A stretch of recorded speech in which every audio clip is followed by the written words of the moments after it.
Hello, one and all.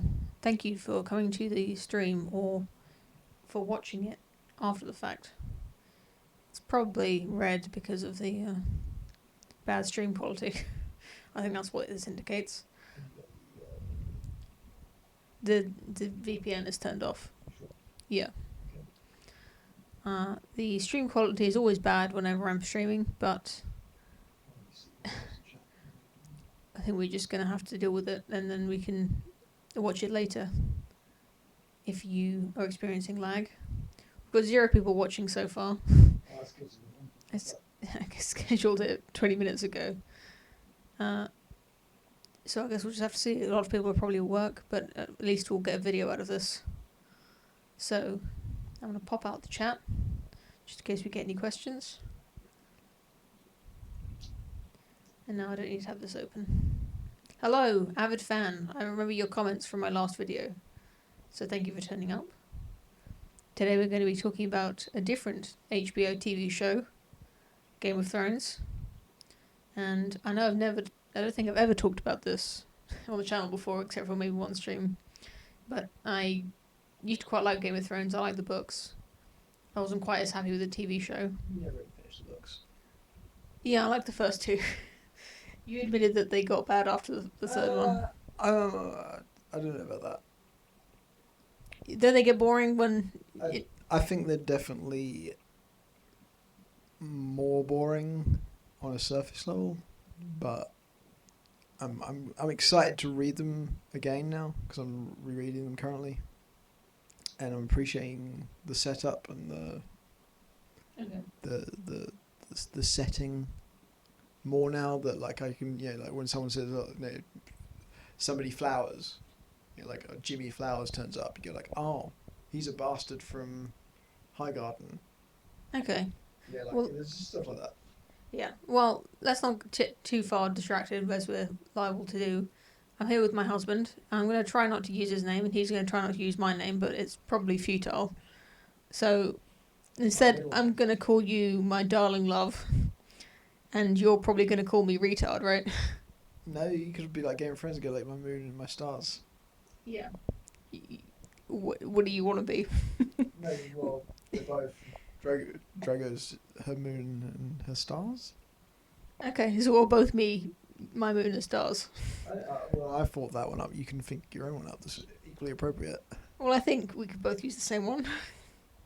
Is there any other pet names in Game of Thrones? Sweetling. Who says that?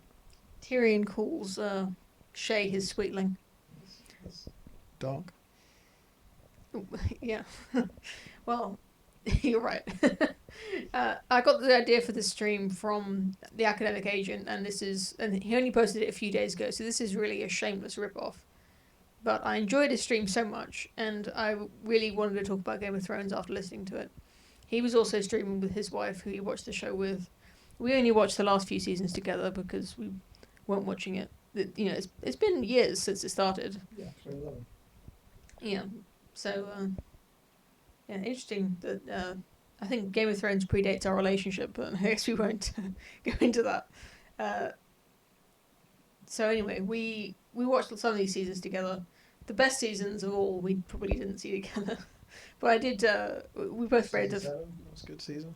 Yeah, we're gonna be ranking the characters tier ranking the characters from Game of Thrones, the TV show, not the books. Even though we both read some of the books, we're gonna be basing these rankings on the characters in the TV show, and the criteria for how good a character is how good they made the show by being in it. So it doesn't mean that they're a nice character or that we want to be friends with them or that they're likable in any way. It just means that they made the show more dramatic, more interesting, funnier, whatever. They just made the show more enjoyable. I'm trying out a new microphone, so I hope that it sounds okay. We'll check the chat. See if this audio is even working. You streaming the actual Oh gosh, loads of people just turned up. Alright, well nobody's saying they can't hear anything, so... When AA sneezes, Poe catches a cold. Yeah, I've been since appearing on Academic Agent stream. I've been attaching myself to his channel like a leech, shamelessly. You streaming the current picture? Yeah, now? it's, Okay. you can see the image on the screen. Okay. I think we don't need to introduce the idea of a tier list, do you? I think you should set it up so the chat is on the side. All the time? Yeah. But maybe can't you just show... You don't have to show the chat in the thing, can you? I suppose it's not absolutely necessary. We don't need to show the chat. We just want to see the chat. Okay. Well, I think that's going to be difficult to set up, and we're already here. So it would be a good idea if you had that idea about 5 minutes ago before we started. It's been 6 minutes and we haven't ranked a single character, so I think we should just jump right into this, going in alphabetical order, starting with. Oh yeah. So I was going to introduce the idea of a tier ranking system. Look, the higher the tier vertically, the better it is. I don't know if you can't understand that, then I really can't help you. It's a Japanese system, isn't it? S rank. Yeah, I think S rank comes from video games. Usually, A, B, C, D, E, F. That's just. I think it was Nights into Dreams that first introduced me to S ranks. Well, you would say that. Because I was very impressed by when I got an S rank, because I thought, I got an A, but I didn't get an A. I got an S. Yeah, S is the best. So this person says that Mr. Poe's too quiet, so I'm going to put the mic close to your mouth when you speak. We're cuddling up. This mic is extremely directional, so I have to... It's like being a TV interviewer where I have to pass the mic between the two of us to hear it. So I'm sorry if I'm sometimes come across louder than Mr. Poe, because I'm holding the... You're louder. Yeah. You're a louder person. I think you're louder than me. But again, I did just promise that I'd start getting into these characters. So I'm going to try and figure this out. Let's make this a little bit smaller. Okay, that's not possible. Arya. These are in alphabetical order, roughly. So Arya. She was one of my favourite characters in the first couple of seasons, and then she got really, really bad. I mean, this is just going to delay the rankings, but I think there's a huge problem. I think you should have multiple Aryas. You have season 1 Arya. I mean, at least like early season, late season. Yeah, I'm going to prioritise the early seasons and kind of apologise a little bit for the later seasons, if that makes sense. So the earlier seasons are going to be weighted higher than the later seasons. I'm going to give them a higher weighting in terms of what I judge the characters by. Yeah, I mean, to be honest, like all the characters are so bad in the later seasons that It's they not kind really of, fair. they just kind of, you can just kind of ignore it because it doesn't actually affect the overall ranking, I guess. Because if they're It balances out. If a character is 100, then they all get minus 50 in the later understand. seasons. I was explaining to the chat.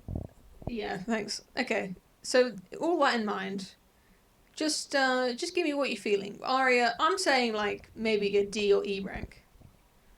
I think F I'm going to reserve for some other people I hate even more. Well, if you're counting her hits and not her misses, I would put her in S. Like what? Like, I mean, she's great as like this like cool feisty character in the first seasons, and like her dad dies, and like, you know, she meets up with Tywin, and she sort of like has to, you know. I do enjoy I enjoy her pairings with various other the Gendry years and the Hot Pie, Sandra Clegane. Yeah, where she's with Brian. No, did she go with Brian at all? No, Brian turns up to take her, but she does only for one episode. Yeah, but okay, I'll put her a little bit higher. I think you're right. I mean, maybe S rank is overshooting it, but she is quite enjoyable until like she goes to Bravos. Yeah, that's exactly right. I think it's quite exciting when like she gets on the plane to Bravos. Yeah, she gets that coin and she's the she gets that coin quite early, and like no, it's the payoff for the coin. I mean, it's quite exciting. Yeah, it's like, oh wow, she's really gonna she's okay. We've got to get through these fast. I really like talking about Arya as well, but we're going to talk about all the characters. Okay, we've got 50 characters here to get through. Sorry. Brienne of Tarth. I like her. I like. It's amazing what characters you have to cut out when you've only got 50. Brienne, I think, is at least better than Arya. And she... I do not agree. You don't like her as much? I mean... Her highs weren't as high. I struggle to think of a single thing that I really... Like, a key Brienne thing. Like a moment? Yeah, like, I guess her... I mean, her best moment is when she's just an audience for Jaime's confession about killing the king and like saving all those people. You're right, that probably was her best moment. She wasn't even doing anything. I do quite enjoy her as like a female. I mean, you could say that she's good because without her, Jaime wouldn't be able to do that. So like, she does improve the show. Yeah, I think there's definitely she gets some points for that, but that's not quite. Maybe that's not quite good enough for a B rank. Okay, I'm gonna put her next to Arya. All the final. By the way, this is not how our marriage works. But I get final say because I'm holding the mouse and this is my channel. So okay. You're advising me. I'm like the king and you're like the king's hand. Yeah, I mean the king's hand is the one that wields the most power. Yeah, well, you are very persuasive and I do listen to what you say. So Bronn, this is a fan favourite and he definitely didn't... He was good and there was that time that he laughed when someone was called Dickon. That was one of his most recent good moments. Yeah, I mean, he's just a classic example of like a fan favourite that would just run into the ground. I mean, in the books, he like completely disappears. Like, he never outstays his welcome to the extent where it's almost like you'd have thought that he'd stay around because he's so good. He's a bit like Tyrion. It's kind of like if Tyrion disappeared halfway through book 2 and you're going like, oh, that was an interesting character. I wish they'd come back. Okay. Do you think he's better than Arya and Brienne? Yeah. I mean, he's so overplayed that it feels a little bit plebby to actually say that he's good, but the good bits are good. He was never cringy, and I think that means a lot to me. I was never sick of seeing him on the screen. I mean, I was a little bit sick right towards the end where he got like the High Garden and he was having this weird thing where he was trying to threaten them. It was so bad. Yeah, you're right. Like, I think the last season we can pretty much say it didn't happen at all because everything was so weird in that. But he was, after that point he was alright. Daenerys. Did you advertise this as a Game of Thrones stream? Yes, it's written in the title. Wow. I rank these two people F. The people in the chat. Yeah. Well, they showed up because they're big fans. Well, all they're doing is complaining. Well, I think you should be a little bit nicer to people that watch my channel. Well, that's your job. Well, I'm being a white knight. I'm like the hound of this stream. You're the hound of my heart. Daenerys, she's another one because I really liked her and she was my favourite character in the first 3 seasons. I really enjoyed her character arc in the first, like, when she's with Khal Drogo, she's travelling with the horsemen. And then, but as soon as she started to get any power, I kind of lost interest in her. I never found her interesting at all. Okay. From the books, it felt like George R. R. Martin came with this like cool idea that you'd have some in Westeros and some in Essos. Yeah.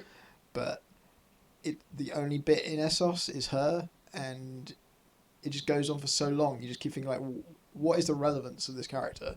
Yeah. It's like even if I don't think her story was that interesting, but even if it was interesting, it didn't seem that it seemed so like a sub story compared to the main story that it was like kind of awkward. Yeah, she became a big thing in the last season, but apart from that, it was kind of like the side adventures of Daenerys Targaryen. Well, I mean, it was so like you're watching it and going like, okay, this character is clearly going to get involved in the characters on this sort of thing, and like you're waiting a season, you're like, okay, it's coming, and like it doesn't come. What was the season when they actually started to meet up? Yeah, it wasn't until like season 6 or 7 where she even met a character from... Who was the first one? Was Tyrion the first character she met? Well, technically the first one was Barristan Selmy, but he was only in like 2 episodes. Yeah, he's not even on the list. Sorry, guys. Oh, Barristan Selmy! He's the best swordsman in all Westeros. I know. We're not talking about the books. We're talking about the show, and he's barely in the show. I cannot think of his face.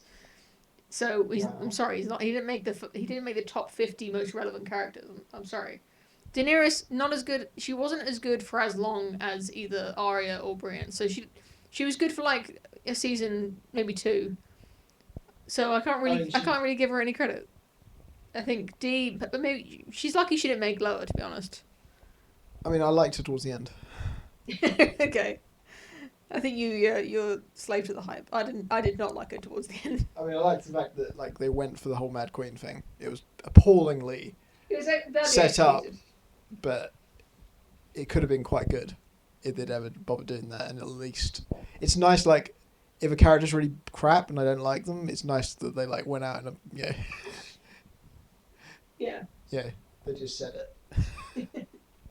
Okay, Cersei. I was thinking about Cersei earlier because I was watching Academic Agent stream, and what I really like about Cersei now that I think about it is how she well, at least in the first season, it's her relationship to her, to everybody else. She's got interesting relationships with Tyrion, Tywin, Jaime, Robert Baratheon.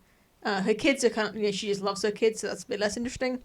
But I think especially her relationship to Robert Baratheon, King Robert, is really interesting because basically everybody thinks Cersei is really, really beautiful. She's like the most beautiful woman. Yeah.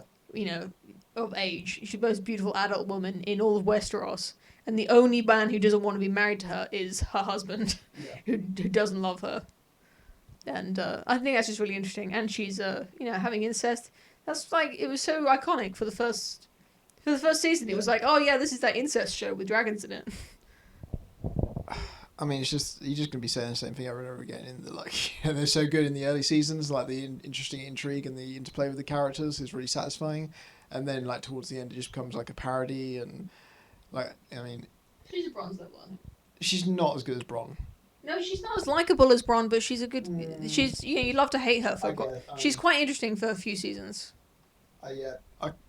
B or C. Okay, well, B. I have the mouse. Davos! I feel kind of bad that we got him so soon. S tier. Any argument? I mean, obviously he was boring in the last seasons, but they didn't actually ruin him the way they did a lot of other characters. So even then, I think he did pretty well out of those seasons. I could see an argument for being S. I would put him in A, probably. A high A. If there was a rank between A and S.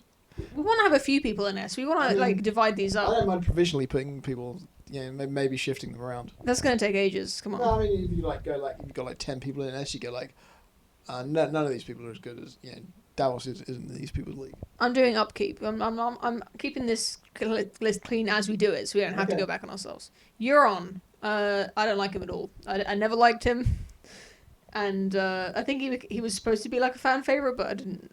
Did you like him at all?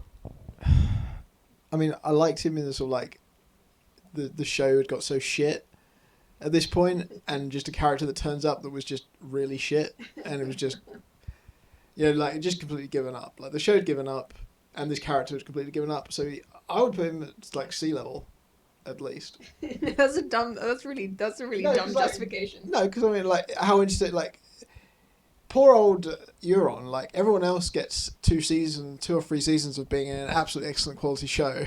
Euron turns up at the end when it's you need a bad pussy is the main thing. So you never got to see him as his cool self. So I don't know, in the context, if you're comparing Arya late season, if you just look at these everyone here. No, because we're not looking at the late season. Come on, we're not we have to look at the show as a whole. Well, I'm saying how entertaining he made the bits of the show he was in. Relative, he was only in those bits, and I would say he was much more entertaining than Brian or Cersei or what's his name? Or Goblin Features. Arya. In the later seasons. You're wrong. No.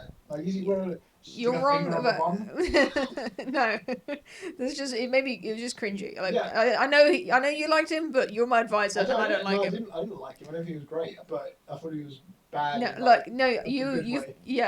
thought he was bad in a bad way. Not the right way. Catelyn Stark. I think she's a little bit boring, but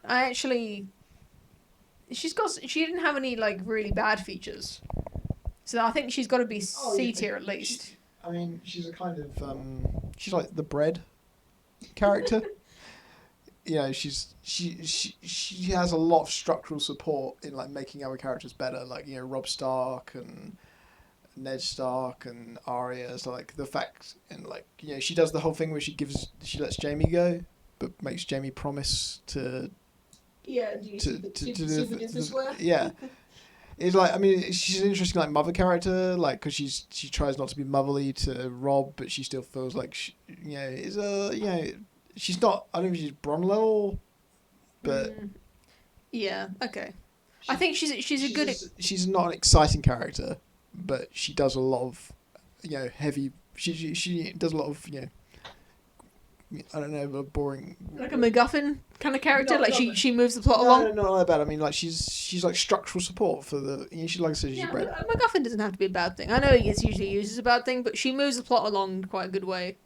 Yeah, I mean, she's a good character in and of itself, and like it's interesting. Yeah, I like her, but like she's not gonna win any like Yeah, I think she's so mellowed out that she, on average, is as good as Brienne or Arya. So I think she deserves. She belongs in C. It's a marriage problem. We usually argue a lot more than this. This is the most we've agreed on. Yeah. Khal Drogo. Where is he? I've just highlighted his... There he is. What do you think? I thought he was quite good. I don't know if I liked him that much. He's definitely like... I kind of think of him as like a... He's completely a character... He's like a... What do you call it? A plot device for Dany. Yeah, I mean... He's quite a good plot device for Dany, though. He doesn't have any lines. Well, I mean, he has like 2 or 3 or whatever, but he does feel like he's just something that Dany bounces off, and I mean, I guess you could say if the criteria, like you said, was for judging this was how much more entertaining a particular character made the show, you could say C tier. He dumped the gold on Viserys' head, right? Or he told someone else to. I think that was that was one of my favourite moments of the early seasons. I really loved Viserys getting his crown of gold because, like, I don't know. To me, it was a surprise. I don't know if other people have read the books, but I thought that was really good because this guy was consistently Viserys was really annoying and really manipulative, and you kind of like Dany at that point. So this guy was being really mean to Dany all the time, and he was just being a pathetic wimp. And then he just gets this like massive, like really cruel death. Yeah. It was a horrific death. It was good. And it was like Khal Drogo was like the way he did it is he just like emotionally pours this like he says a crown for a king, and like he just does it like he doesn't he doesn't mince words about it. Yeah, well, is it in the show where they establish the whole thing where you're not allowed to spill blood where they're at, or is that? No, that was in the books. That was good. Yeah. Yeah, they're like they've figured out other ways to kill people. So like that's them. Yeah.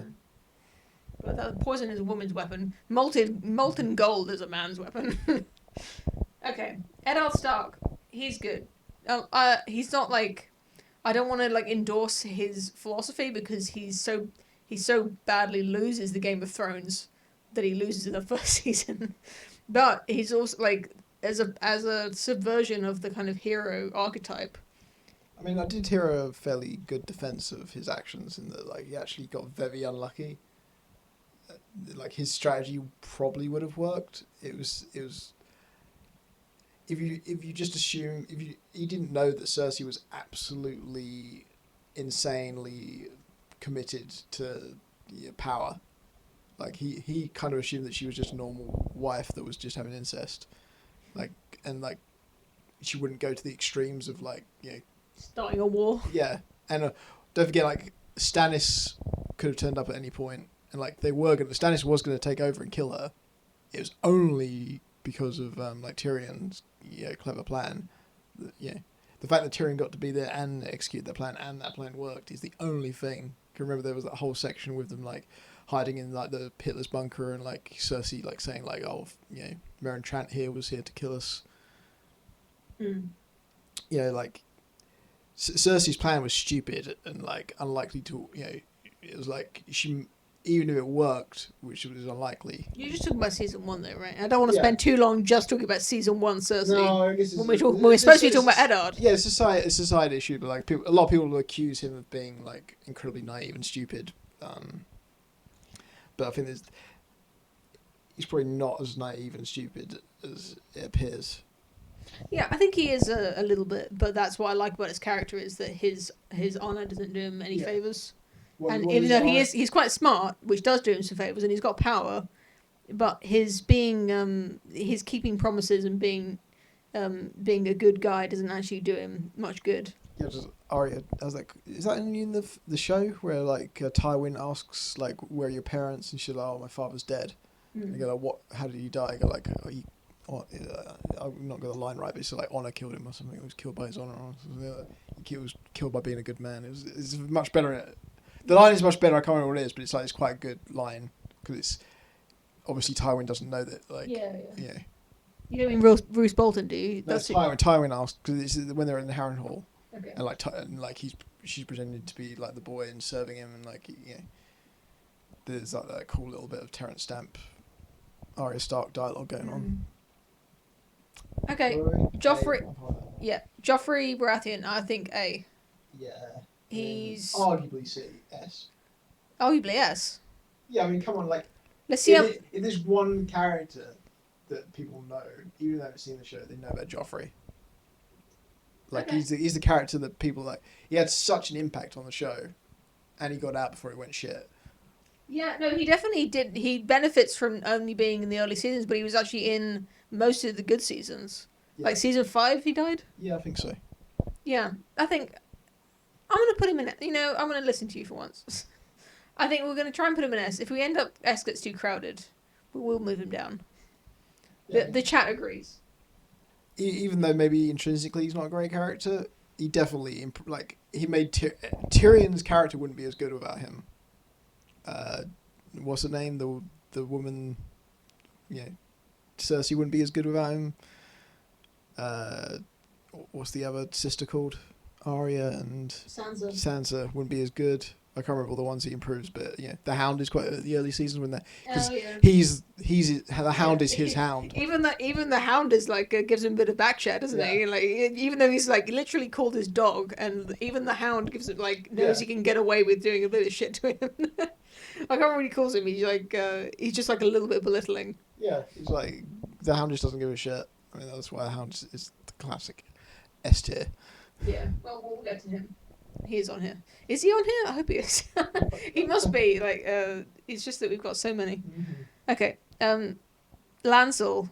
I think this is like such a small character. I always didn't put him on, but I thought it was interesting when they talked about him on Academic Agent because he's got the kind of like 2 modes. He's got the kind of pathetic weasel that's having sex with Cersei, and I think he kills Robert Baratheon on her. He's her orders, right? Gives Robb Baratheon more wine. Yeah, and it could be poisoned wine, right? That's what it's roofied wine. We've already said this twice. How we're rating them. Please pay attention. We're ranking them by how they make the show better, or not, or just general feeling about them. Yeah. So he does Cersei's bidding, and he's her bit on the side. Yeah, I mean, he definitely never gets to the point of being incredibly embarrassing. No, and then he becomes the he's a workman-like character that does his job. But I was going to say then he becomes the disciple. He becomes the disciple of the High Sparrow. Yeah, which is kind of an interesting reversal. He never really does much though, so he doesn't really have a huge impact on that. Yeah. I almost want to put him in the Twilight Zone, the I don't care at all zone. I'm going to put him in D. I would barely recognise his actor if I saw him on the street. Breastplate stretcher. I don't remember. I don't know what that reference is. Robb Baratheon can't get in his thing. He asked for the breastplate stretcher. Oh, because he's too fat. Yeah. Okay. Lyanna Mormont. F tier. I pretty much made the F tier for Lyanna Mormont. This is the little girl who is she comes up in the last seasons and she acts like a badass, and she completely took me out of the show to the point where I couldn't even enjoy the scenes she was in, except for laughing at them. I would say her first episode isn't that bad. It's like she's still bossing the room as if she actually is a lady of the house. Yeah, I mean, I quite I don't like the character that much, but like Devil's Advocate, they often did have child. The children would be nominally in charge, even though they'd have someone take it over from them. So I understand that. I understand. It's not insane that there would be a very young character. Maybe that wasn't the best choice to have her as that young character, but I do quite like the the idea of having that in the show. Where They did that. They did it with Joffrey. they did it with Bran. They did it with Joffrey. They did it with Tommen, and they did that quite well. It was believable. Yeah. Because they were being treated as children, and they were acting like children who were put in charge. Like they were trying to amount to being a lord. They were doing their best, but they weren't acting like a sweet talking badass like this girl was. Which really annoyed me. She's trash. I'm just trying to argue her into. Okay, well she's in F because I don't know how many people are actually going to be in F. Margaery, I thought she was pretty good. Yeah, the whole thing where she was married to the gay guy and she didn't really care. It was just like, she was clearly playing the, she could sense that she was a younger version of the old Queen of Thorns. I thought she's a bit like she's a good counter to Cersei, really. She's, and they had a few really good scenes opposite each other. Cersei versus Margaery, like who's got more control over Tom and Joffrey, that sort of thing. Remember when she came onto Tommen? Yeah, that was, well, I'm sure some people like that scene. I don't. It's like she was married to like a gay guy and then she's married to a child, and it's like she's not like sexually into it, but she's like, this is my job, is to be a wife to this guy. Yeah. Oh, he's gay. We'll just have to have Lance, whatever here to like get the job done. Yeah, I'm married to a child. She's kind of the opposite of Sansa. Like she really doesn't expect life to be any better. Like she doesn't expect any happiness to come from her marriages. The only happiness that she's going to find is like what she makes for herself. So she's like a self-made woman. Yeah. I think B. You think she could be A tier because she never became cringy though. Yeah, but she was never that amazing. She was never a big character, and she didn't really. She just got blown up at the end, didn't she? Remember when she got a spider sense, and she realised that the set was going to explode like 2 seconds before it did. Yeah, you're right. That was cringy, but I think okay, all right, we'll leave it there. Olenna Tyrell, that's Queen of Thorns. A tier, maybe S tier. What do you think? S tier. I mean, you're going to put. I think she has to be S tier. All right. A tier is looking a little bit lonely. Well, sometimes it is. Okay, well let's try some more A characters. Peter Baelish, S or A? Come on. I mean, obviously he was cringy in the last seasons, and he never had a plan, and it was really stupid that he was smirky all the time. Yeah, A tier. Okay, because he was one of my favorite characters. Yeah. When he put, can I just? This is like a trip down memory lane. That's why I wanted to do this video. One of my favorite moments in the show is Peter Baelish pushing, Lysa Tyrell. Lysa Arryn through the moon door. She's like fully believes up to the very last second that he's in love with her. Absolutely amazing. That was like, it was weird for me. I don't know. Like, maybe I shouldn't talk about this, but he was such a great character in that season. I went from like him being like a side character. He was like my crush in that season. Like him creeping on Sansa. Like I don't know that like. That's what you like. That's what I like. It's like dress up like a dead mother. That's why I like it. Look, I don't know what that says about me as a person, but only for that season only, I had a crush on Littlefinger. Ramsay Bolton, the evil psychotic bastard. I think he was a bit one note. Was my problem with him? He wasn't very complex. Yeah, he was a bit pantomime, wasn't he? B. I would definitely put him C or D. I don't think he was cringy. Like when you get C or below, I'm looking at like cringe tier almost. Yeah, but or bland. The most interesting thing he did was cut Theon's Theon's dick off and like wave the sausage around. I mean, if you're gonna say Euron wasn't, I mean, he's basically like a proto Euron. Yeah. Okay, I'll put him in D. I won't completely call him a Euron because I didn't find him as annoying as Euron. But I will listen to you. Renly Baratheon, I really don't remember anything about him except that he was gay. Yeah, he was like meant to be. Yeah, there was the three brothers. There was Stannis was the really grim one, and Robert was the sort of like big practical fighter one, and he was the sort of prancy. In the books, I just read it like this one of the Baratheon like smiths on the wall says that Robert was steel, like he was made for fighting, and Stannis is iron, and like he's too brittle, he'll break before he bends, and Renly was copper, like pretty but completely useless. Yeah, I think he's an interesting contrast to the other two.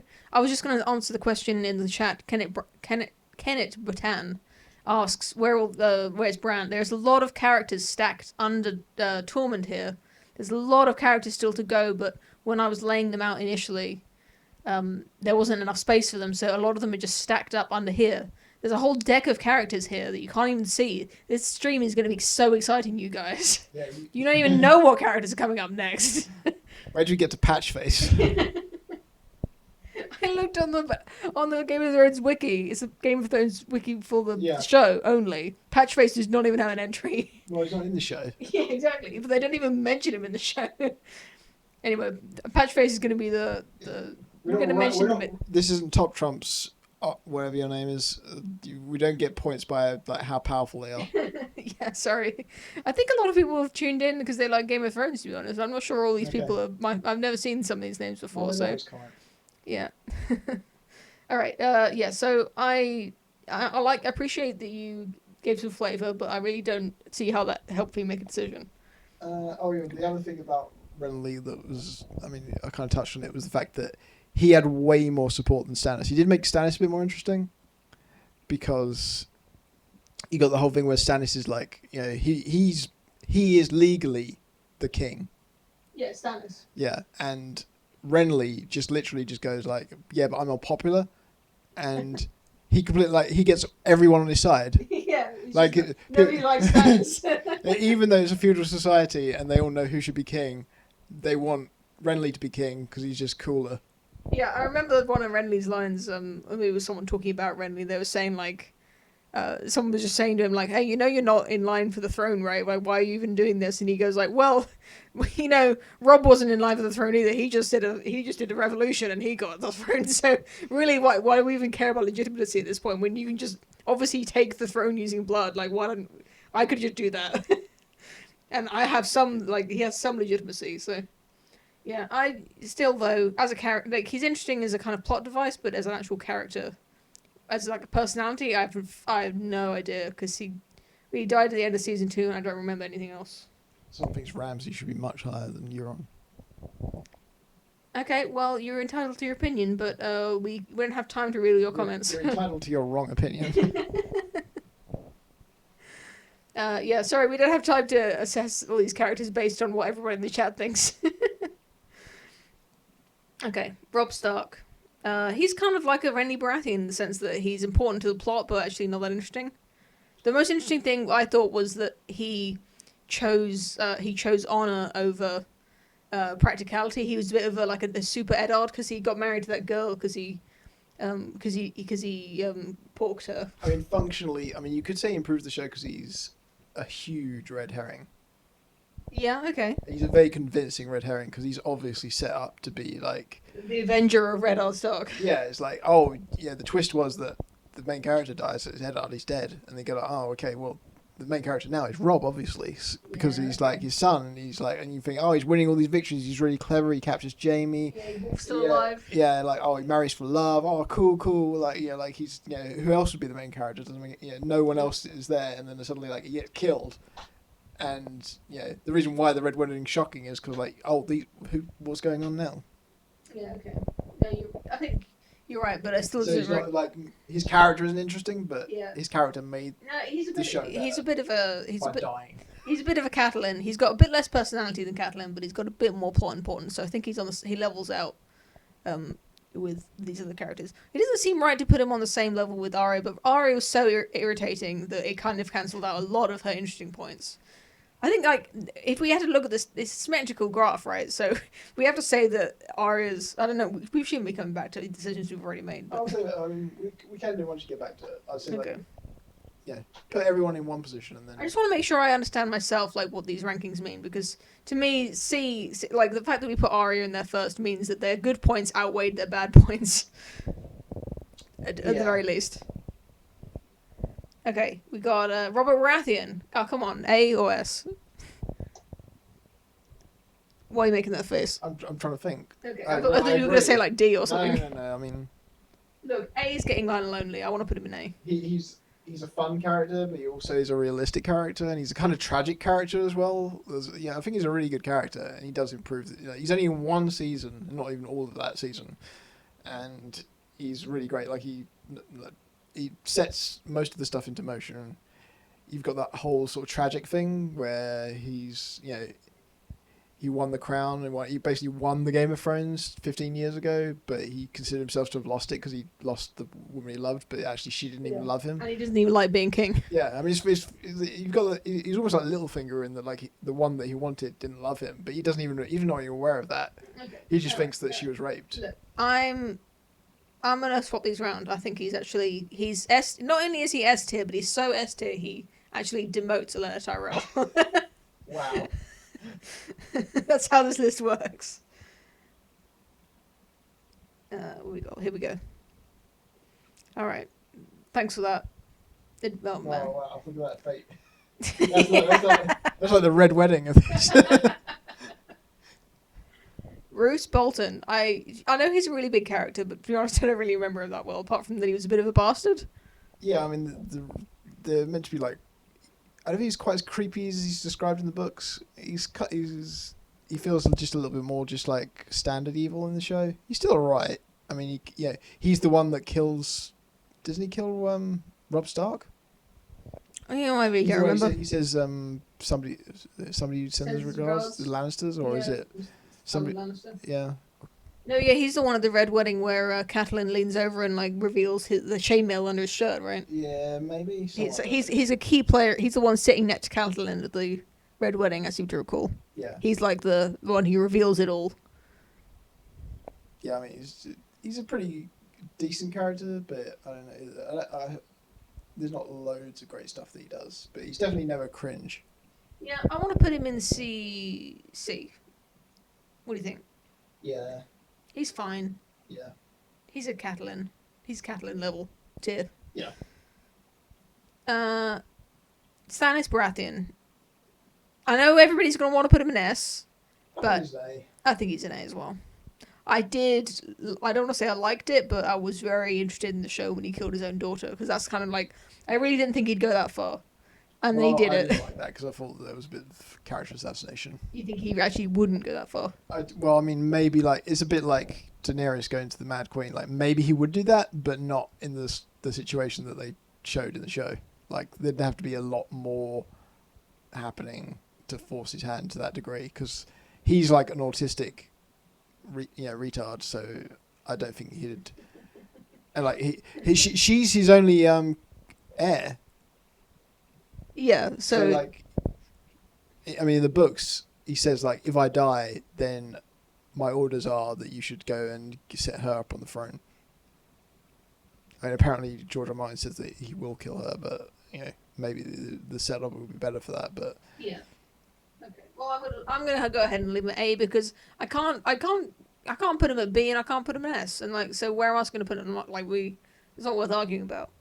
Although I do want to talk about him for longer. Jaqen H'ghar. I like him. Remember when he smiled after Arya? Yeah, that was dumb. Yeah, absolutely. That was a stupid smile, but that's only like, what? That's like 2 seconds of screen time. That's the writers don't know how to write like facial expressions. They just make smiles into plot points that don't make any sense. Either that was in the script, or it was a director thing, or what? If it was in the script, it's like even worse. Okay, well, let's say the smile takes him down half a rank. Yeah, Apart from that, where would he be without the smile? He's A or B, isn't he? I think he's great, yeah. I really enjoy, that's a great memorable moment, is when he gives the coin to Arya, and then it's the first time you see him face change. And then you're like, whoa, this guy who was in the show this whole time just changed his face. I didn't even know people could do that. Well, it's cool. The cool thing is when it's almost like a little fairy tale, isn't it? Like he saves his life, and so she's like, "I'll kill three people for you because you saved our 3 lives." Yeah. And she's like, it's a bit stupid because she could have like got halfway through a death list. Yeah. She chooses like the chef, the cook or something initially, and then like some other guy, and then someone else. I don't think any of them are that significant, but one of them's like the guy who's been tormenting them in the Harrenhal, right? It's like I think it's somebody not important, and then someone important short term, and then something else. Oh no, she says Doesn't she says kill Jaqen H'ghar. Oh yeah, and then he's like, "Don't." Would you take that Please- back? Please no. Yeah, because that's it. Because he won't. She says he doesn't want him to kill somebody, but she wants to escape, and he says, "I don't do escape plans." But she said, "Okay, I'll name Jaqen H'ghar as the person." Oh, and then she's like, "Oh, you have to help me escape now." I do remember that. Yeah. Yeah, he's great. Come on, A tier. He's not S though. I mean, it's hard to judge because everything he does is about Arya, and like it's like how much of it is good because how much of it is Arya, and how much of it is him. I think I think Arya gets a lot of points from him. I think it's like the opposite of that. Okay. Tywin Lannister. Come on, S or A? Yes. Absolutely. You will marry Joffrey. What was it? Dumb meme. I will hear no more about it. Viserys Targaryen. Yeah, he's got to be. This is getting a bit crowded up here, but I want to put him in S or A. What? You want to put the thingy in S or A? Viserys. Daenerys' brother, right? Yeah. Okay. I'm just like. I mean, Like I said guess. before, him getting the crown of gold was one of my favorite moments in the show. It was like the defining. I was kind of lukewarm on Game of Thrones until he got that crown of gold. Yeah, I mean, he's a good character. I mean, I definitely would. Okay. Unambiguously, he's not C, and he's above C. Okay. So yeah. Okay, let's put him in I'm A. happy with anyone. Yeah, I don't think he's S tier, but He's not as good as these guys. Yeah, you're right. Who have we got here? Tormund. He's alright. He's kind of sub-bronze tier. It's getting MT and B. We're gonna put him in B. I mean, that's not good logic. No, seriously though, because he's not as like. You look at these characters in A tier. There's no way he belongs among them. He does not belong in A tier. He's a culture thing. I love Lady Mormont. Okay, well, you're entitled to that, but to be honest, she just makes me cringe, like a lot, and I don't. And whenever I don't like to cringe when I'm watching TV. I like to, unless I'm watching something like Nathan for You. Yeah, Jimmy? What is your favourite Lady Mormont moment? Okay, well, while we wait for his response, you can say, but it's not going to change your rank. Well, maybe you come up with a really great argument. Maybe, yeah. It's like a really 40 chess reason why he's okay. Varys, the spider. They kept calling him the spider guy, but then they stopped calling him that after a while. Yeah, I mean, he was called the Spider. I mean, he refers to himself as the Spider as well. Like, nobody loves the Spider. Yeah, that's a bit shit, isn't it? Like, calling yourself by your cool nickname. Well, it's not as bad as Bran when you go like, Bran the Broken. Okay, let's take him a little bit smaller. He's He's pretty good. Yeah, I mean, he's A or B. I'm going to put him in B. I mean, he is really, there are some moments where they're really great. You know, the whole, power resides in where men decide it resides. That's it's like the whole. He pretty much sums up the whole show, doesn't he? Yeah. With that riddle. Yeah, I mean that's a great moment. It's like He's a good foil for Tyrion. Well, he's a good mystery character because the start when Ned's there, you've got Littlefinger and you've got Varys, and it's like very clearly set up that they're against each other. But it's like after a while you're going to go like, okay, Varys is the bad one. And it's fairly convincing that Varys is the bad one, and Littlefinger is just like a Han Solo bad guy. And then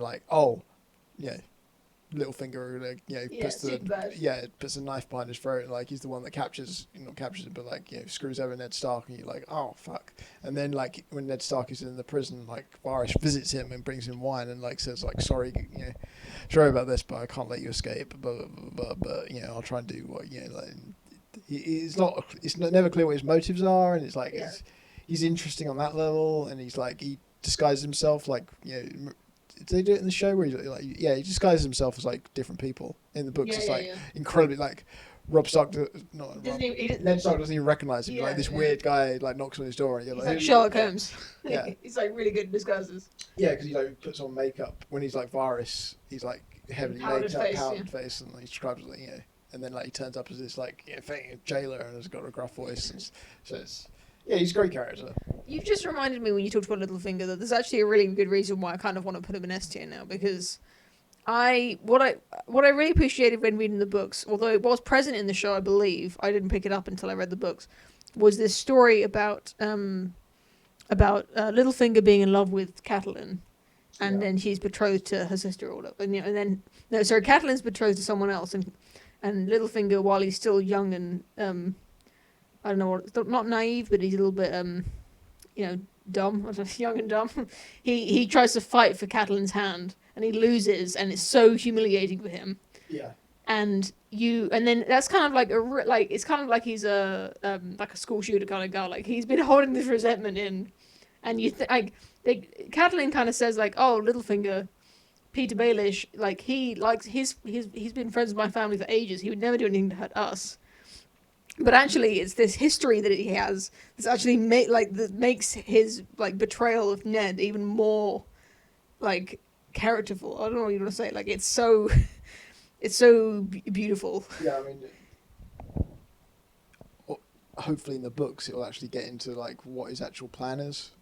Yeah, you're right. He doesn't have much of a plan. His first couple of seasons, and especially that first season where he portrays Ned, I think is amazing. Just for that reason, that Catelyn trusts him because he's like, oh yeah, Ned trusts him as well because like, he turns up and like knocks on Ned's door and says like, I've secreted your wife, your wife away, and like he's hidden her away so they can meet up discreetly, and he's like, he says, oh, I trust you now, Littlefinger, blah blah blah. It's like they really set him up well as like an edgy good guy. Yeah. Yeah, I'm gonna put him on the boundary, and then we can decide where he goes later, because I really do like him a lot. And that's not let me do that. Okay, I'm in trouble here. I just let his layer. I've been doing that the whole time, and then I suddenly just forgot. Okay, let's put him in the maybe pile, and then just don't forget that I've got a little void here. And who are we down to? We got Viserys. See the last one we did, and then we did Varys. And then we did Walder Frey. Pretty good bad guy, I think. Yeah. Have you heard that thing where people say that Walder Frey killed more Starks than the Night King? Like, why do they say that? He did. Okay. What? No, is there something more to that, or is that just like Walder Frey was a bigger threat in the show? Yeah, you're okay. If the Starks are like the Avengers of the show, no, like I mean, who does the Night King kill? Yeah, you're right. You're absolutely correct. I think B or A. I think he's A. I mean, he's such a great character. Like he's really old, and he just constantly has like he basically just he's a bit like Leonardo DiCaprio. Like he marries a wife and then like has like 10 babies with her, all called like Walder. 15-year-old. The thing, they're all called Walder, even the girls. Yeah, they're called Walder. That Walder. And then like all the cousins are called Walder because like they want to appease him. So yeah. They're a bit like the thingies from Always Sunny in Philadelphia. What do they call them? Twins, what do they call them? McGoyles? McGuffin twins. Or like they're like this creepy, horrible family, and like. Yeah. They've got this history where, he's called the late Walder Frey because he turned up late to a battle. Yeah. Well, it's like I don't remember that. The battle was between, two armies. I can't remember. It was the Tullys and someone else, and the Tullys were allied with the Freys, but the Freys didn't turn up until after the battle. And the Walder always wondered like which side they would have fought on if they had turned up in time. That's kind of perfect for his character, isn't it? Yeah, and it's like, and he said, "Oh, I was fighting for you, obviously." And he's just like, he's this great creepy character, and he gets offended by the fact that he marries off he tries to marry one of his ugly daughters off to Robb, and he promises, and then it's great. No, I think it's brilliant. I love that in this universe everybody wins by like fire and blood. Yeah, and this guy's winning just by basically he owns this river and he marries off his many children to other families, and that's the only way he ever gets any power. And it's so creepy and it's so amazing. It's like I think Academic Agent said he was like a kind of he was kind of like the South of the Wall version of Craster. Like not quite as creepy, but like definitely. He was like a main. It's like he gets power by the creepiest means possible. Yeah, he's great. I'm actually looking. This distribution is not too bad, but it is very much weighted towards B. All the characters yet, so. Okay, we'll see. You got your fairy character coming up. See it now. Who we just got up to? Because I was just moving these around so you guys could see what's coming up next. I don't want to keep you in too much suspense, otherwise you might think. I just want to remind you what great characters we have to. Here we go. Gendry. Sorry, I just cut myself off. Gendry. I want to say C, maybe D. C. Okay. Well, that was easy. What about his moment with the Warhammer? You think that was cool? You think it was cringe? Cool or cringe? Dumb. Okay. I think I agree. I was definitely kind of a little bit happy when he came back into the show. And I was hoping he'd have some. I was hoping he would have some. Jorahs. Yeah, well, I like Joras. You're right, there are 2 Joras. Yeah. Okay. Yeah. So when I liked the kind of the tiny amount of chemistry that he and Arya had when they first met, and then when they're older, and then Gendry's kind of like a sexy blacksmith. He's not like a little teenage twink anymore. I kind of thought maybe they'd have some chemistry, but they didn't meet.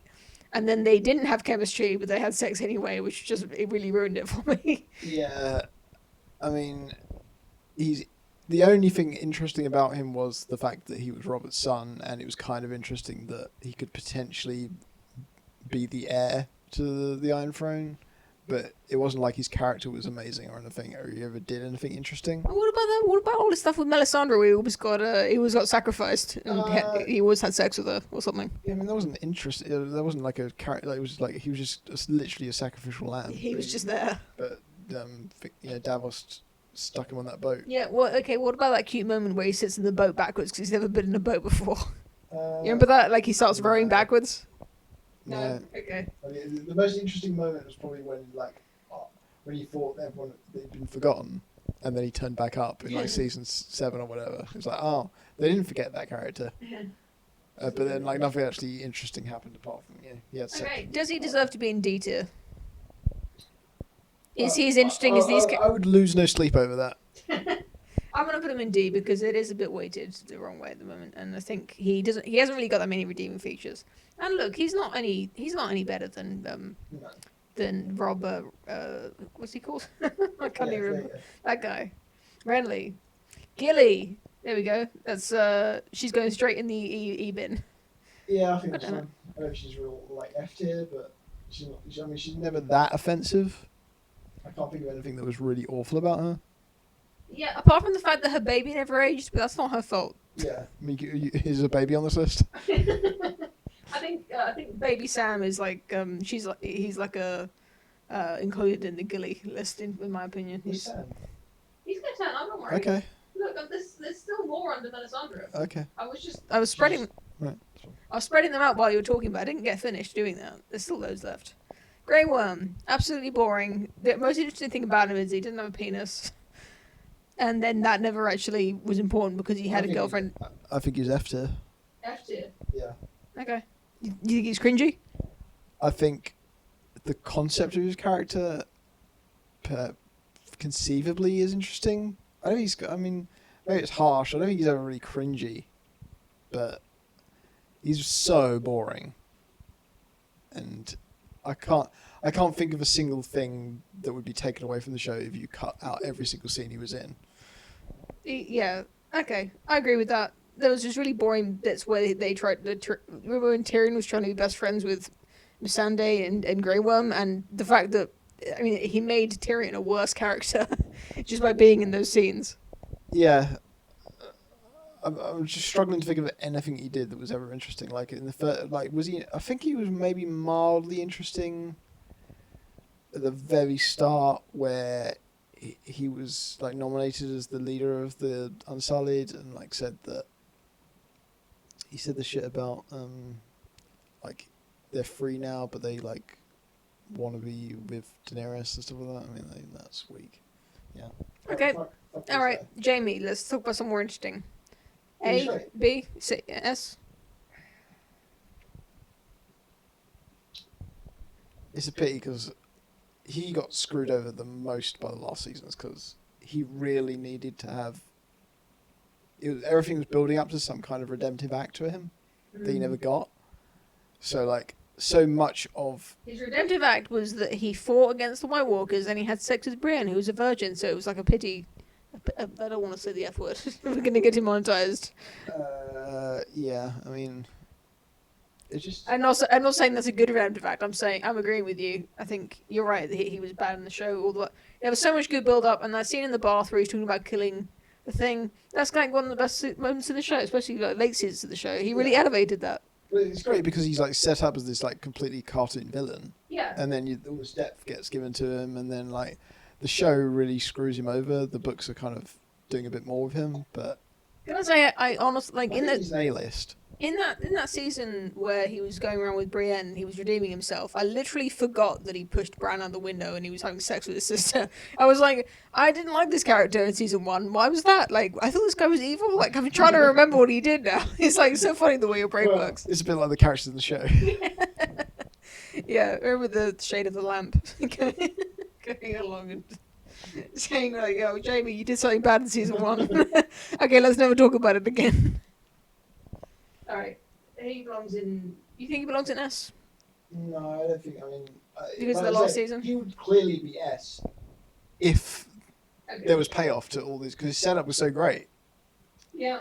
Okay. He needed to do something on the line of like kill the Night King or kill Cersei at least, or something else on that level. But he didn't. He didn't. Yeah, he sort of regressed, and yeah, it was just sad.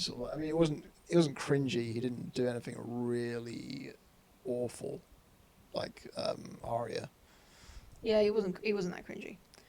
Jon Snow, he's a big character. I think it's important we put him in the right place. He's almost like a main character in the last seasons. After he comes back from life, it's from the death. Yeah. Again, it's like lots of setup and no good payoff, right? He doesn't even become king. I actually did quite like his ending. Like, to be honest, like he starts off at the wall, then he ends up at the wall. Yeah, I mean, they've set up better. Blah blah blah. I mean, he's a B. He was definitely. His character was most interesting when he had to abandon the Night's Watch in order to stay loyal to the Night's Watch, and he had to have sex with that ginger-haired woman. Absolutely, yeah. Oh, the Ygritte, I didn't even put it on the list because I found most of these characters using the family tree. You regret that. Yeah. Okay, I actually did write it on the piece of paper of people we were going to add at the end. Yeah, I think, B. Maybe even A. Maybe we'll move them up. I'm going to put a grey... this is just annoying. Okay, well, we'll leave him in B for now. I mean, I would say he survives the last season the best of all the characters. Like, him falling in love with Dany, like, maybe you can just call me Jelly or whatever, but I really didn't think they had any chemistry, to be honest. No, at all, no. But, I mean, she's so much less interesting. As a girlfriend, she's much less interesting than Ygritte. Yeah. I'm going to just try and find Peter Bailey so I can put him back where he belongs in S tier. Just next to Tywin. What did we just put? I'm just trying to find... Okay, here we go. Back on track. Melisandre. She's a little bit flat and boring, but I kind of like her religious zealot. Like she's a religious zealot who actually turns out to be kind of right, but not completely, because Stannis turns out to be not the winner of the Game of Thrones. Yeah, I mean, she's got interested, like, she like can see the future and stuff like that, but she's not very good at it. I mean, she's got that whole thing where she apparently is an old lady. No, she used to be a priestess of R'hllor and stuff like that, but she didn't have any power. But then suddenly the dragons came back and she found she had more power, and and she thinks Stannis is the prince that was promised, but she's wrong, and she gets the other things wrong, and she has some moments where she admits how she's not really sure if she actually understands any of this stuff, and she's kind of she's half fakery and half real. But I mean, she's not amazing. She's not that interesting. I think she's the lowest possible thing you can be, while still being a B tier. Yeah. She's the weakest B tier so far. I mean, but I can't quite put her in C. I definitely feel you should bump up. She definitely does not be in the same tier as Varys. Yeah, why did I put Varys there? I think I might have just put him there and then forgot to move him. I think he's better than we gave him credit for.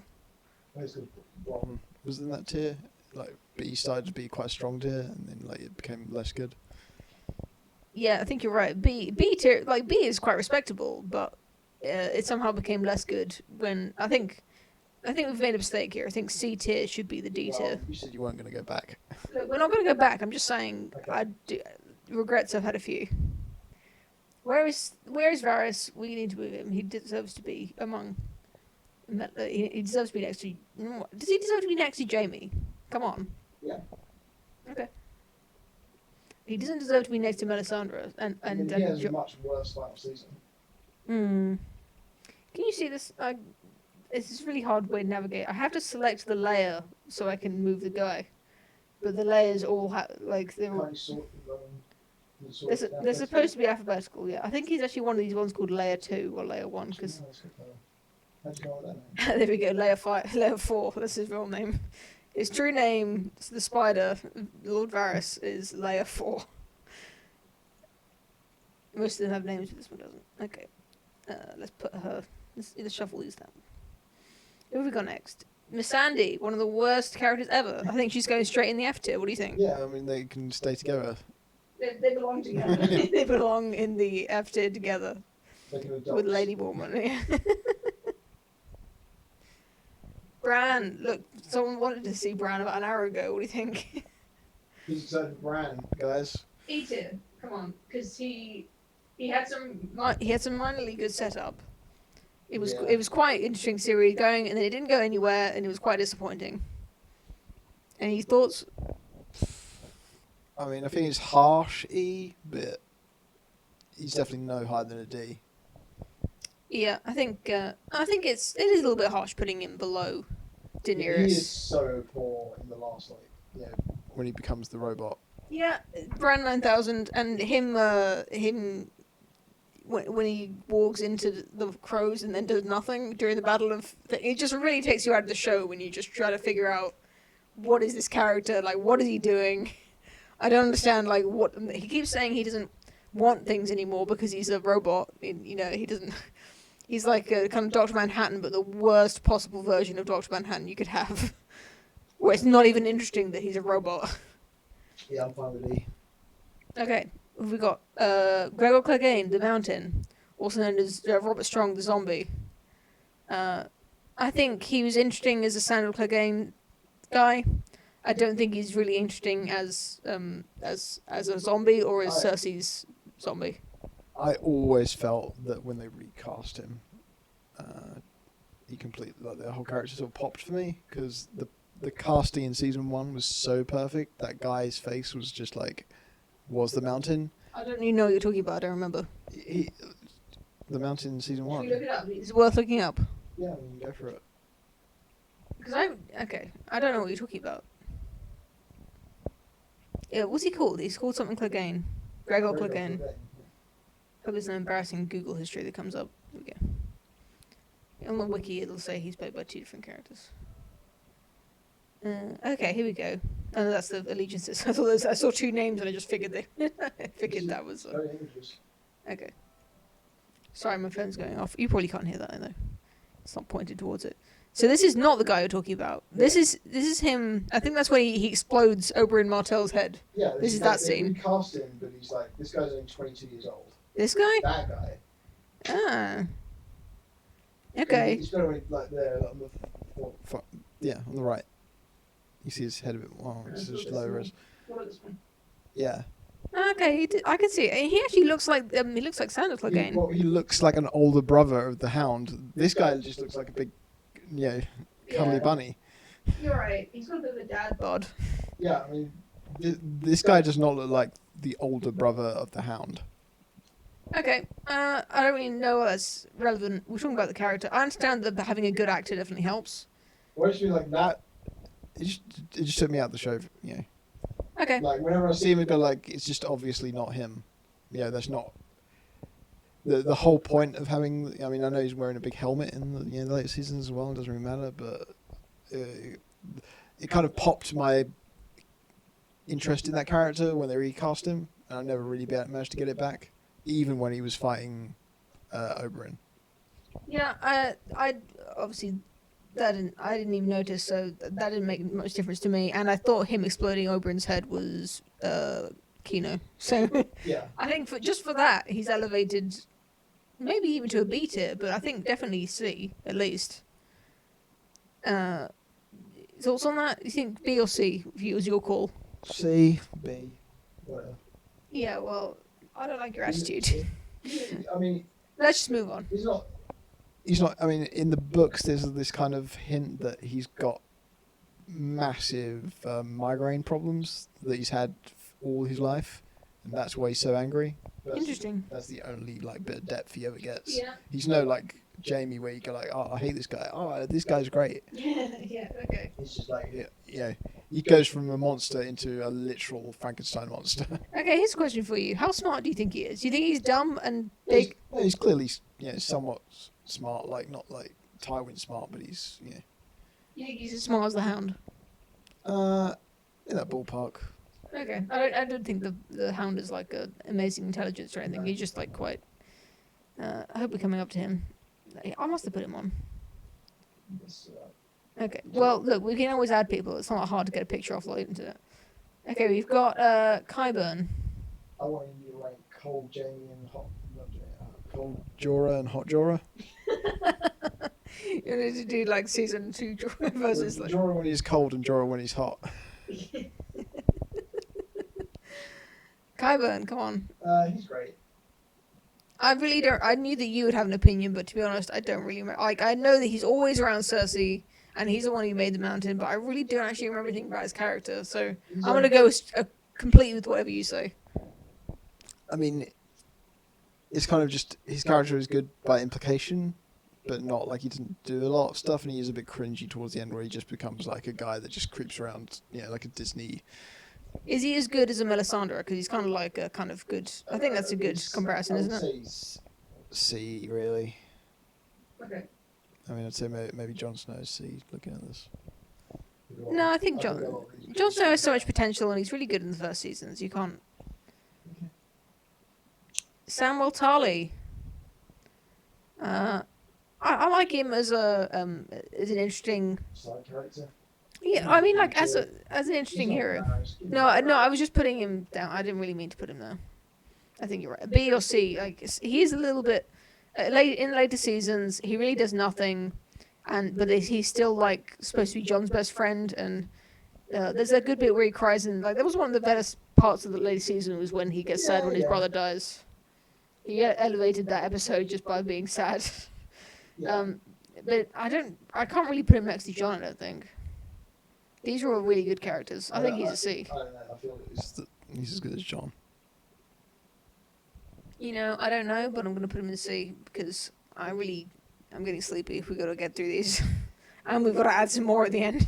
That's the argument. Well, we got Theon. I actually thought he was consistently quite good. Like, he had like his ups and downs, and I quite enjoyed following him, wondering which way he was going to go. Yeah, I mean, he's good. The show kind of doesn't really do it justice. I don't think he's B tier. Maybe C. I think he's C tier. Well, you're not making the list. Sound like again. S tier. What do you think? All right. Any moments you want to reminisce about since we've already sorted out which tier he's in? Only cunts name the swords. Yeah, absolutely. Good. That's golden. The old sand thing. I wasn't really into that. What did you think about the moment when he had a fight with Brienne? I thought that was pretty good. It's fine. When I found out it didn't happen in the books, I was kind of appalled. Like, when I thought it happened in the books, I was like, yeah, cool. And then when I found out, when I saw it, I thought it was cool. And then when I found out that never happened in the book, I thought that was lame. Because they obviously, they elevated Brienne's power level. I don't want to say, just for SJW, value, but I think it was a bit... Wasn't it? It was a bit too much fan service. And then when Arya beats Brienne in the season 7, season 8, that made it even worse because Arya just effectively beat the Hound by beating the guy who beat the Hound, which was really lame.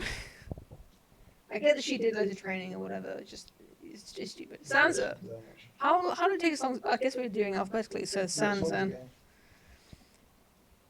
What did you say? Oh yeah, double torment. Okay. What do you want to put Sansa?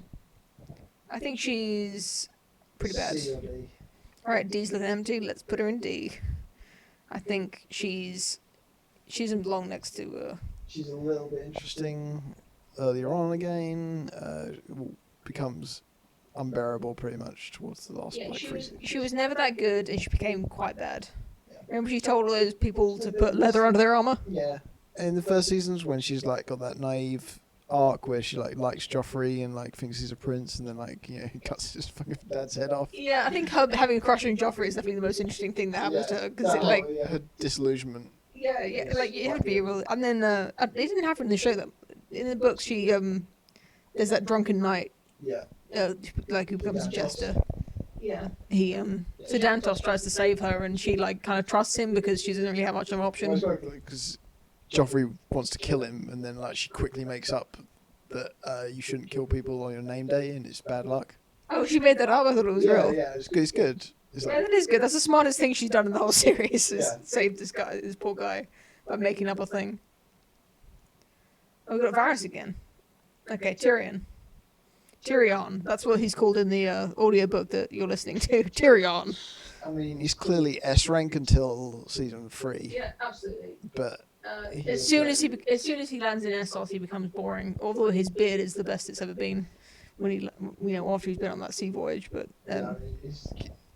his character completely falls off a cliff as soon as he leaves Westeros.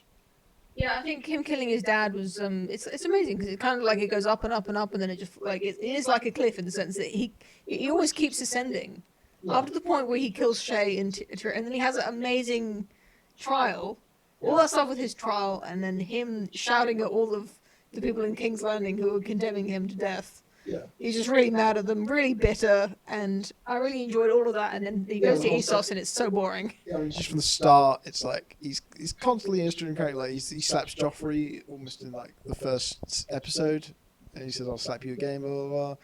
It's the first time you get any sort of catharsis against Joffrey. Oh yeah. He decides to go. He wants to go to the wall instead of everyone else. So he like sets himself off as being like this interesting character that likes going on little adventures. Yeah, he doesn't want to go back to King's Landing like a pleb. So he goes off. He hangs out with Jon Snow, and he tells Jon Snow about the Night's Watch is like a shithole, and like he'll be an idiot by joining it. And it's the first time Jon Snow like starts to think that like. He's like, it's so funny for Jon Snow. He's like this guy who's just been hanging around these like noble Starks his whole life, and then he meets someone moderately edgy, and it's like the first time he's ever heard anyone talk. Like, it's kind of like a cool uncle kind of moment. And then he comes back down, and like he meets Bran, and like gives him like his disability scooter, and then while he's going back, Catelyn Tarly like sees him and has to capture him, and he gets taken to the Eyrie, and he gets captured, and it's a constant roller coaster of interesting things happening to him for 5 seasons. Yeah, well, he gets there's the jailer is like an idiot. Yeah. He doesn't even know what, like, he's so dumb he doesn't even understand that Tyrion can pay him money once he gets out of jail. Yeah, Tyrion has to think a way to trick somebody that's an idiot that can't even understand what he's even saying. And he manages to get out, and then he like has the trial by combat, and like all that stuff builds, and the trial by combat is like a setup for the trial by combat later on, because you think, oh, Tyrion knows how to do this. He's going to do trial by combat. Yeah, Bronn is his he wants Jaime to do it, isn't he? He wants Jaime to be a champion. It's like there's so many like double like you expect this to happen and this happens. Like you go like, oh, Tyrion wants Jaime to be it, but Jaime can't do it because his hand cut off. He's fucked. Oberyn wants to do it, and Oberyn wants to do it because he's got revenge and he's really skilled. And then Oberyn like is about to win, and like he's killed him, and like he's just gloating over him, and then he gets fucked over and killed, and you think, oh fuck, he's gonna have to be executed now. And then like Jaime sets him out, and you go, oh, he's gonna escape, but instead of escaping, he goes and kills Shay and his dad, and then he escapes, and then it's like, oh, he's just gonna hang around Dany and. Yeah, you're so right. I think if you just looked at Tyrion, like if you edited down all of his screen time into a movie, you'd wonder what the hell happened to the last season. It was so, you're right. He's one of the best characters in the sense of like he's an interesting character, and interesting things happen to him all the time.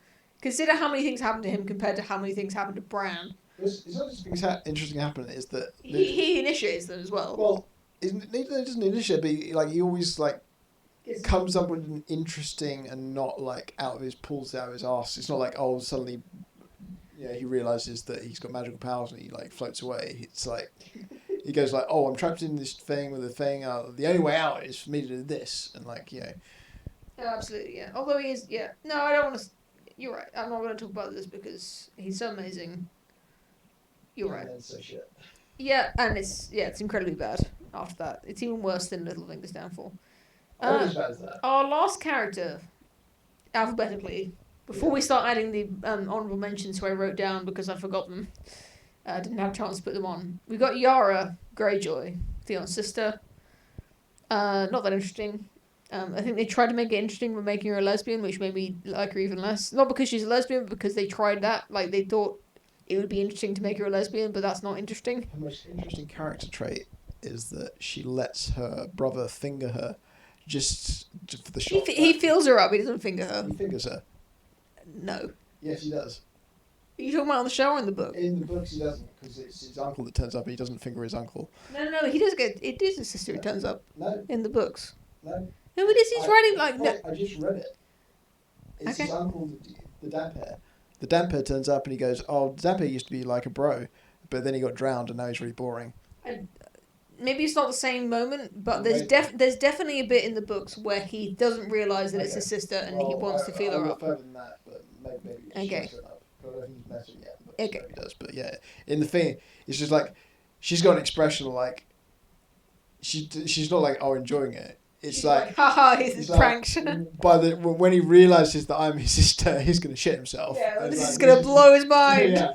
Best prank ever. And that's a great character moment because it's like, oh, that's the kind of woman she is. She never lives up to that. No. Except for that moment where it's like, why would you do that? Why would you not stop this? Why would you not just tell her that your sister as soon as it goes too far? It's like, that character, that aspect of her personality is never explored ever again. She's never like that edgy. No, she tries to rescue Theon and like he's too much of a cuck to leave, and then he rescues her, and it's like, whatever. She's whatever, yeah. She's a Bran, isn't she? Yeah. She's a Bran regularly. Okay, we've got to start adding. Wait, did we get around to Jorah? We didn't talk about Jorah because I just skipped past him. I didn't get either of my Jorahs. I think he's one that's just called Leia. Oh, here he is. Okay. I know he's not really a fan favorite, but I actually really did enjoy his friend zone plot with Dany. I thought that was like, it was so pathetic that it was endearing. What do you think? Yeah, his whole character's interesting. I mean, you missed out his dad. He's quite a good character. Yeah, I actually saw him, and then I was just thinking, well, I really there's too many characters. If I start including Jorah Mormont, or is that his uncle? Or it's his dad, isn't it? Yeah, Jorah Mormont. Yeah, no, like that's just we're getting into too many characters. He's Jorah. Jeor. Jorah? There's two. Jeor is his father, who's at the wall. Or maybe it's not his father; it's like his uncle or something. Jorah Mormont is at the wall. He's like the commander of the Night's Watch. Jorah? I don't know how they say it in your weird audiobook where they call him Tyrion. Geor? Whatever. Anyway, Geor? Jorah's good. His character's interesting. What would it be? He was an exile. He was like they don't really talk about it too much, but there is a thing where he captured. The reason why he's in Essos is because he captured some people that were raiding or some cattle thieves or something, and he sold them as slaves, which is a big no. And he had to run away, but his dad took the black to make up for it. Oh really? I didn't know that was possible in this universe. It's just like you can go to prison for your son. I don't know exactly what the legal things were, but and he had given him Longclaw. No, sorry, the microphone is. He had given him Longclaw. Right? Yeah. His dad gave him Longclaw. Yeah. But no, he didn't take it away. Jorah left it. Oh, okay, I don't remember that. No, well, it's in the books. It's like, you said, like, my son left me Longclaw, and then he gives Longclaw to Jon Snow. That's nice. But then you got that whole thing of like him. He's actually there under Varys's orders in order to. Is it Varys or is it Littlefinger? I think it's Varys because he's there. He's undermine Dany, right? Well, he's ordered to kill her, or he knows that there's a plot to kill her because he's working. He knows it's going to happen, and he stops the guy from killing her, from poisoning her. That's been sent by the ball man. Is that the point where Dany finds out that he's actually a traitor? She just thinks he's great because he saved her life. Okay, because she finds out that he's a traitor, and then that's when she banishes him. Yeah. And then, but to be honest, the show really dropped the ball because his grayscale plot was somewhat interesting, and then it got dropped immediately. It was just pointless and stupid. I I mean, the whole Tyrion, because there's a whole like buddy cop bit where it's Tyrion and him hanging around together for a little while. That was so lame. Yeah, on paper you think it'd be cool, but it wasn't. It wasn't cool at all. It wasn't super lame. Okay, we've got a few more characters here. See, why? I really. What characters do you think we really missed out on teaming up? You. I don't know. I mean, you'd have to look at this S rank or the A rank. It gives you some ideas, I guess. I mean, I guess like Ned Stark and somebody, because like he did interact with a lot of characters. Who do you think would be a good? Who do you think the Hound would be good at A, protecting, or B, guarding as a prisoner, like as a pairing?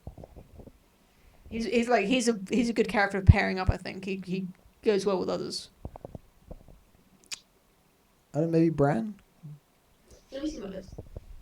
Him and Bran, come on. No, because Bran is like really boring, so he's like a really good straight man for the Hound. Like Bran would say something boring, and then like the Hound would make it interesting by like doing pissing on him or something. Okay, I'm not really convinced with that. Yeah, like stop being a cunt with your fucking crows. So I'm not very good at while I'm trying to do this. I'm not very good at pointing the microphone. So I'm sorry if you can't hear my moon and stars speaking. What picture do you think we should use of Hodor? I think that's pretty good. You can start thinking about these characters as I copy and paste their faces. I'm a little bit ashamed that you can see behind the curtain. Well, you asked chat to suggest a character that we haven't done. Okay, chat. Have you? What characters do we miss? How many people are in chat? I bet there's 0 people for the last hour. Yeah, that wasn't that many. We got 18. Wow. Wow. How many are asleep? Come on. You talking badly of the stream is going to make people leave more than talking about Game of Thrones. Okay. You talk about one of these characters. Which one do you want to do first? I already have Hodor highlighted, so... Hodor then? I mean, he's not really a character. Look, I think he's one of the most memorable characters in the show, despite the fact he's not really a character. I think he's a bit of a meme, in the sense... I think he's... and I don't mean that in a bad way. He was blessed by never getting bad dialogue. Absolutely. Did they show his big penis in the show, or was that in the books? That was the show. It was in the books, he's only like 16. Yeah, but he's still huge. I mean, being 16 doesn't save you from having your penis described. No, I mean, like, it's one of those weird casting things. Like, in the show got most of the stuff really spot on, the casting, especially in the early seasons, but Hodor's like a weird, like 50-year-old man or something. What do you think is more interesting, him being... Like, I think him being old makes me more pathetic, the fact that he's retarded. You know, like, it's even sadder that this, like, 35-year-old guy is completely brain dead, almost. Yeah. I think him being walked by Bran is one of the most interesting things. You know, when he's, like, being too loud, and I don't want to say the thing I was going to say about him making lots of noise and being... and then... I mean, yeah, there's a dark undercurrent of, like, almost, like, abuse. Of, like, how... What is Hodor? Is he, like, a horse, or is he, like, a 5-year-old? Or is he, like, a normal person that can only say Hodor? Yeah. Like, Bran ends up treating him like a little robot that he, like, possesses and goes off and does fun things. Yeah, you're right. It kind of makes Bran more interesting, the fact that he would do that, but that's never explored. He literally kills him. Yeah, in the end, it's like like Yoshi in Super Mario Bros. He kills him in the past and the future. Yeah, exactly. Okay, I think I don't really feel comfortable putting him in A tier. Yeah, I mean, he's definitely not anywhere near the top of one. Yeah, do you think he's C or B? C, I guess. I'm fine with being B. Me too. Let's put him in B, because I think I find him very endearing. And he's not amazing, but he doesn't belong with these chumps in C tier. Oberyn Martell, I really, really loved him when he was on the show. What do you think? I disliked him a lot until pretty much up till not cause he died, but like it took a while for me to warm to him, because it felt like he was a real meme character. he like turned up and said like, "Oh, I'm so cool," and like Bisexual. yeah, it was like he's like, it seems like a bit like a try-hard character. But the fact that he was gonna die makes his character better because it feels like he wasn't just like he's almost like an Arya Stark when he turns up. He's like, "Oh yeah," but like slightly less obnoxious.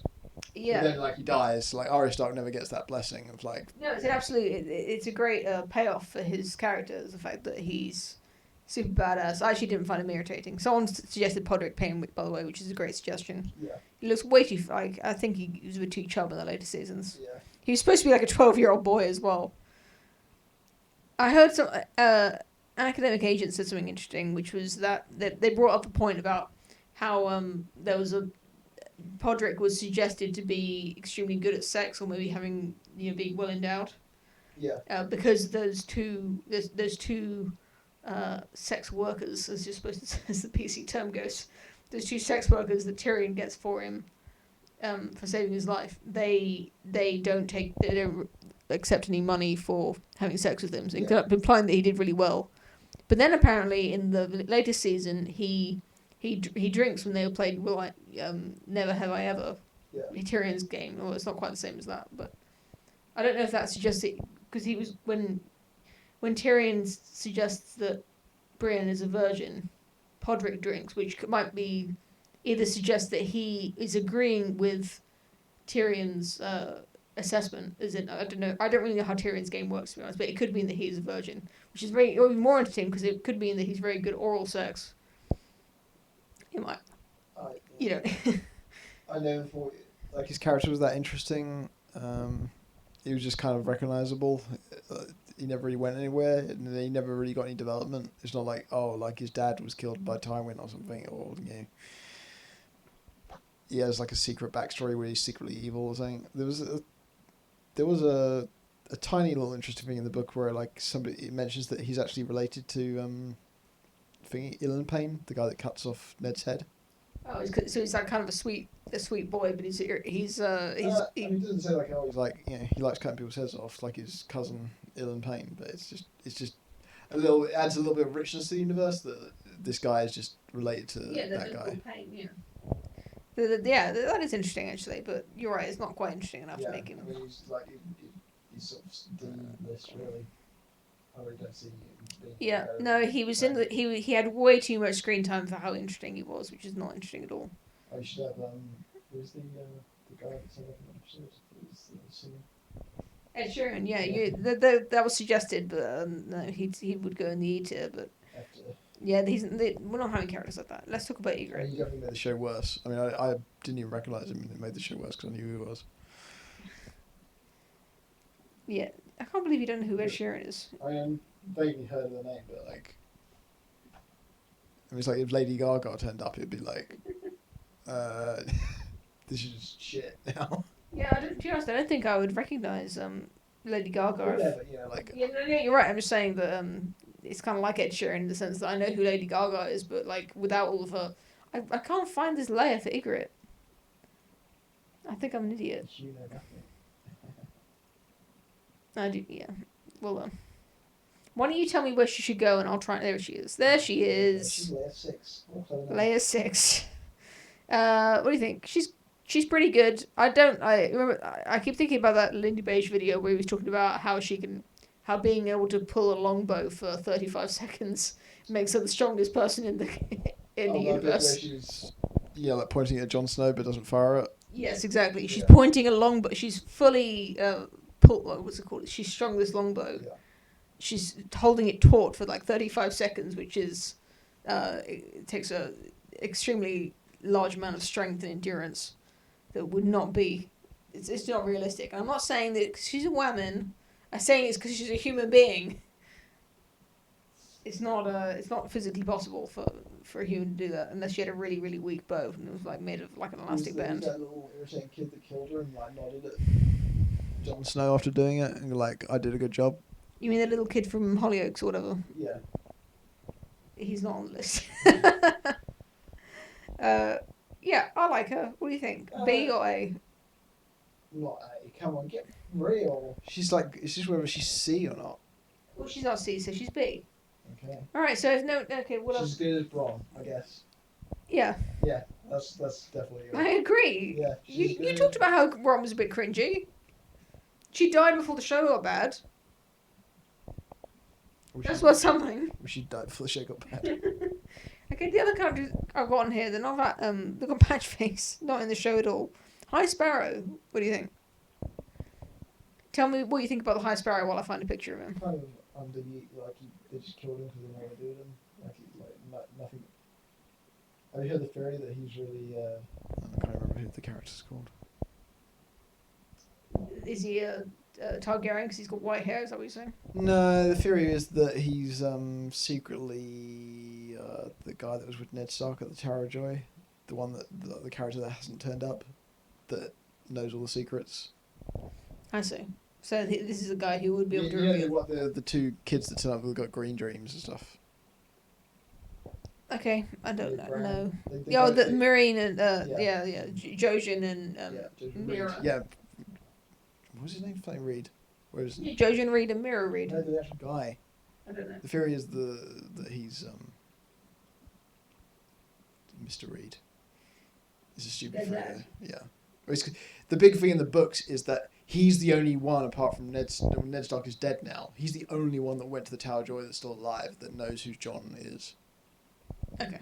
And he's also the Reeds live in a weird swamp that moves around, Yeah. and it's they're also very short, which is meant It's supposed to be children of the forest or something. it's not implied that they are children of the forest. It's implied that children of the forest, the most southerly group of the children of the forest might be where the Reeds live because they're kind of a bit elfish, and they might have crossbred with the children of the forest.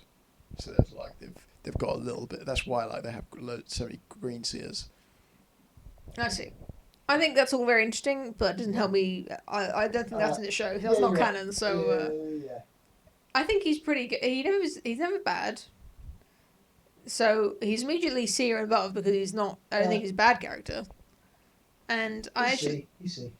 Okay, I'm happy with that based on what distribution is, which is mainly at this point. This is the main criteria for me. Putting people places is. He's kind of interesting, but he doesn't. Yeah, he has no end game.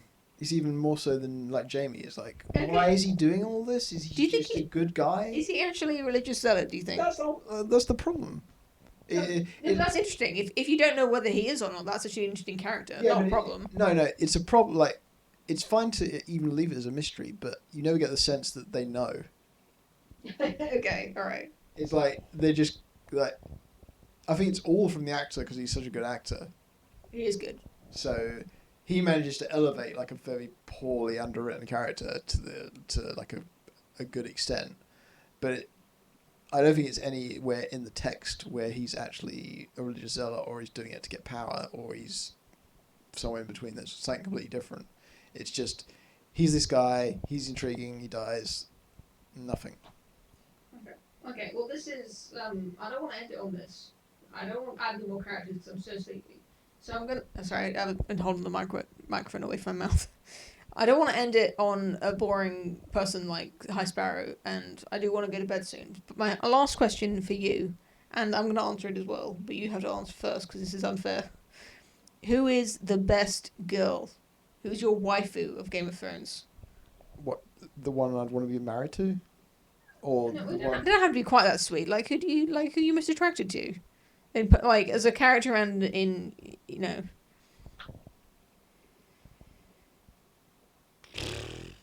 If you say Arya, it's okay as long as she's 18. I know you won't say Arya though.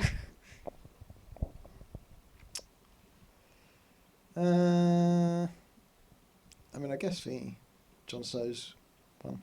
You agree? Yeah. She's supposed to be ugly in the books, but she's a cutie in the show. She doesn't have to be one from this list. If you said Jane Westerling or whatever she's called in the show. You know Robb Stark's girlfriend? She's a bit of a cutie. Oh, yeah. The one he gets married to who's pregnant. No, I mean, she's a bit of a blank slate, isn't she? At least I think he's got a bit of personality. I have to say, I kind of It's not thought... that great. I mean, half of these, 90% of these women are literally psychopaths.